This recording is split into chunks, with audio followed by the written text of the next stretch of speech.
মাননীয় স্পিকার, আমি এই সংসদের পক্ষ থেকে আপনাকে, সংসদ নেতাকে, মাননীয় অর্থমন্ত্রীকে ধন্যবাদ জানাই।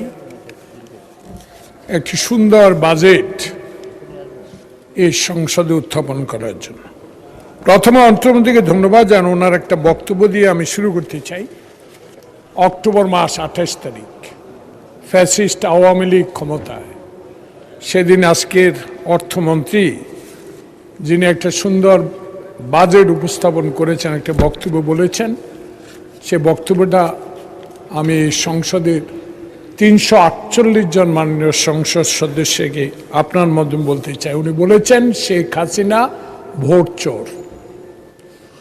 সে অর্থমন্ত্রী আজকে স্বাধীনভাবে একটি নিরপেক্ষ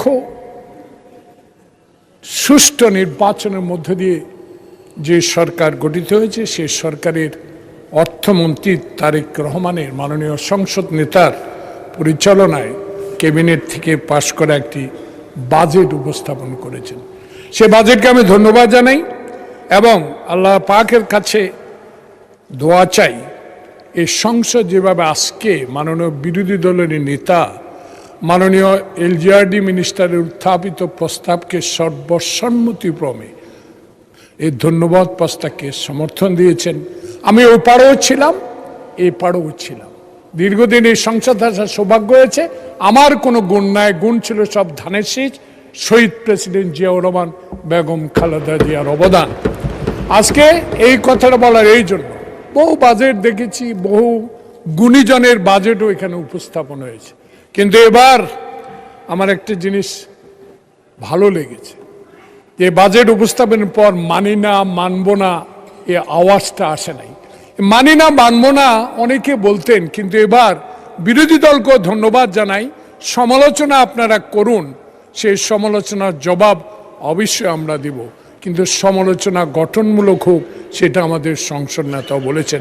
আজকের এই ধন্যবাদ প্রস্তাবকে সমর্থন দেওয়া অর্থ এই যে আমরা এই সংসদকে প্রাণবন্ত করতে এবং সকল বিষয়ে আলোচনার ক্ষেত্র হিসাবে এখানে তুলে ধরতে চাই।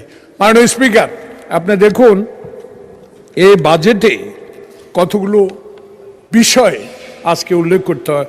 অর্থনৈতিক স্থিতিশীলতা কিভাবে বাজেটে উপস্থাপন করা হয়েছে সেটা মাননীয় বিরোধী দল সমালোচনা করুন, কিন্তু এই সমালোচনা যেন গঠনমূলক হয় সেই বিষয়ে আপনাদেরকে নজর রাখতে হবে। সুশাসন আমরা কিভাবে করব সেটাও মাননীয় অর্থমন্ত্রী উপস্থাপনে বলেছেন। সে বিষয়েও আমি অনুরোধ জানাবো সবাই আমরা যেন আলোচনার মাধ্যমে সমালোচনা করি। বিচার বিভাগের স্বাধীনতা, এই বিষয় নিয়ে অনেক কথা হচ্ছে, কিন্তু বিচার বিভাগের স্বাধীনতা আমরা দেখেছি 2011 সালে, মনে আছে, এখানে অনেকেই আমার সাথে জেলে ছিলেন, অনেকে অনেক আসামি হয়েছেন, কিন্তু এই সংসদের এমপি হোস্টেলের মধ্যে বিচার করা হয়েছিল, সেটাও আপনাদের মনে আছে। কিন্তু এবার দেখুন এই ত্রয়োদশ জাতীয় সংসদে এই বিচার বিভাগের স্বাধীনতার জন্য আমরা যে যৌথভাবে কাজ করব সেটাই প্রমাণিত হবে বিচার বিভাগের দেশের স্বাধীনতা আনবে। শিক্ষা, তরুণ সমাজকে আজকে শিক্ষার আলোয় যদি আমরা আলোকিত করতে পারি তাহলে বেকারত্ব থাকবে না, বিদেশে পাঠাতে পারবো। সে বিষয়গুলো মাননীয় বিরোধী দলের নেতারা একটু দেখবেন। স্বাস্থ্য সেবা, শিক্ষা, এই দুইটা বিষয়ে আলোচনা করে আমি আমার বক্তব্য শেষ করব।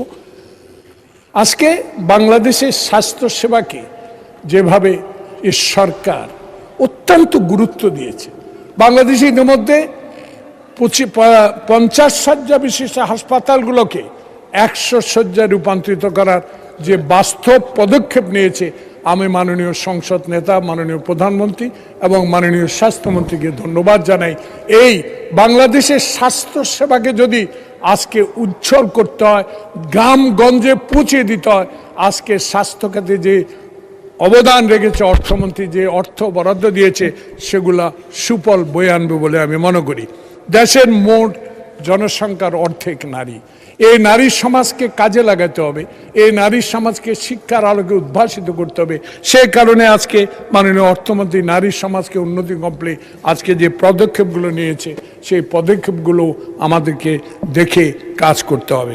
জ্বালানি, জ্বালানি সম্পদ আমাদের যে প্রবলেম, যে সমস্যা, সেটা আমাদের জ্বালানি মন্ত্রী কয়েকদিন আগে মনে হয় সিঙ্গাপুর গিয়েছিলেন, যে সিঙ্গাপুর থেকে যে আমাদের গ্যাস, দেখেন বিদ্যুৎ, এই বিদ্যুৎ এবং গ্যাসের কারণে শিল্প খাতে অনেক শিল্প বন্ধ হয়ে গেছে, যেটা আমাদের আবুল কালাম সাহেব আমাদের সম্মিলিত পরিষদের বক্তব্য দিয়েছেন।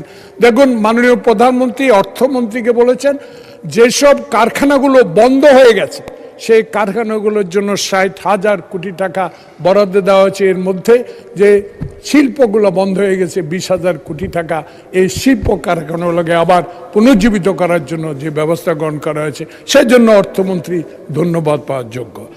আপনারা একটু দেখেন, আমাদের বিরোধী দল সমালোচনা করে, অবশ্যই সে সমালোচনার উত্তর আমরা দেব। আজকে সব ক্ষেত্রে আপনার সমালোচনা শুরু করেছেন। এই সমালোচনাগুলো জাতি গঠনে আপনারা আমাদেরকে সহযোগিতা করেন, আমরা আপনাকে সহযোগিতা করব।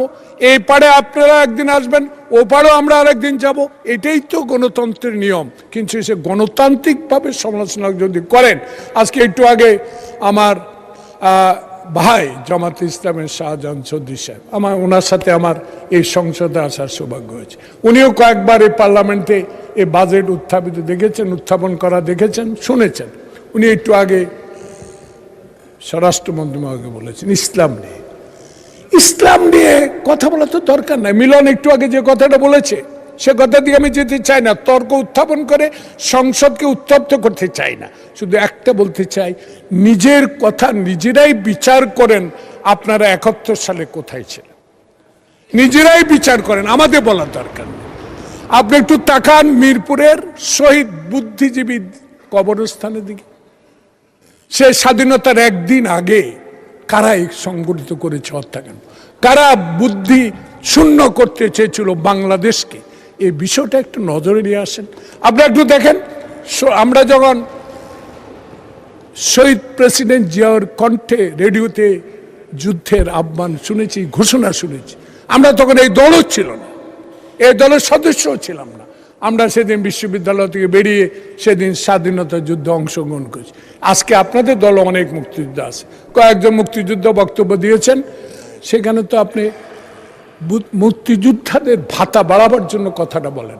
ভাতার শহীদ যারা আজকে আমাদের জুলাই বিপ্লবের শহীদ হয়েছে, যারা আহত হয়েছে, তাদের অবশ্যই আমরা স্মরণ করব, কিন্তু 71কে ভোলা যাবে না। 71-এর স্বাধীনতা যুদ্ধে যারা আমরা যুদ্ধ করে দেশ স্বাধীন করে আজকে মাননীয় অর্থমন্ত্রী যে বাজেট দিয়েছেন, স্বাধীনতা পাওয়ার কারণে সেই স্বাধীনতা যোদ্ধাদের প্রতি হবে মাননীয় অর্থমন্ত্রী আপনার কাছে বিনয়ের সহিত আপনার মাধ্যমে অনুরোধ করব, অন্তত মুক্তিযোদ্ধাদের ভাতাটা বাড়িয়ে দেন, যাতে বাংলাদেশে একটা স্বর্ণাক্ষরে আপনার নামটা লেখা থাকে। আসুন, বাংলাদেশে যে ইতিহাস, সেই ইতিহাস আলোচনা করে এই সংসদকে আগে বলেছি উত্তপ্ত করা যাবে না। তাই আমি অনুরোধ জানাবো, আসুন, শহীদ প্রেসিডেন্ট জিয়াউর রহমান যে আদর্শ নিয়ে দেশ গড়ার সুযোগ করে দিয়েছেন এদেশে, দেশনেত্রী বেগম খালেদা জিয়ার সাথে এই সংসদে আসার সৌভাগ্য হয়েছে। সেই দেশনেত্রীর কাছে অনেক কথাই শিখেছি। যেদিন এই চেয়ার থেকে আমার নেতা শহীদ প্রেসিডেন্ট জিয়া, খালেদা জিয়া প্রধান বিরোধী দলের নেতা হিসেবে উপস্থিত ছিলেন, এই নেত্রী স্লিপ দিয়ে সংসদ সদস্যদেরকে বলে দিত, এটা বলো, আজকে 4.5 মাসে একটা প্রমাণ দিতে পারবেন আজকের সংসদে নেতা কোন এমপিকে আমাদের দলীয় স্লিপ দিয়ে বলেছে এটা বলো। তাহলে এটাই প্রমাণ হয় বাংলাদেশে গণতন্ত্রের জন্য লড়াই করেছেন শহীদ প্রেসিডেন্ট জিয়াউর রহমান। বাংলাদেশে বহুদলীয় গণতন্ত্র প্রবর্তন করেছেন শহীদ প্রেসিডেন্ট জিয়াউর রহমান। সেই গণতন্ত্রকে নস্যাৎ করে দিয়েছে এই পাশে বসা যারা 16 বছর দেশকে শাসন করেছে, নিষ্পেষিত করেছে, যারা আত্মহত্যা দিয়েছে, যারা এই 17 বছরে অনেক ঘুমিয়েছে। ইলিয়াসের স্ত্রী আজকে এই সংসদে বসা, উনি বলেছে যে আমার স্বামীকে ফেরত। তাই আজকে আমি আমার বক্তব্য শেষ করতে চাই বলে, আসুন সবাই মিলে দেশ গড়ি, বাংলাদেশ সবার আগে।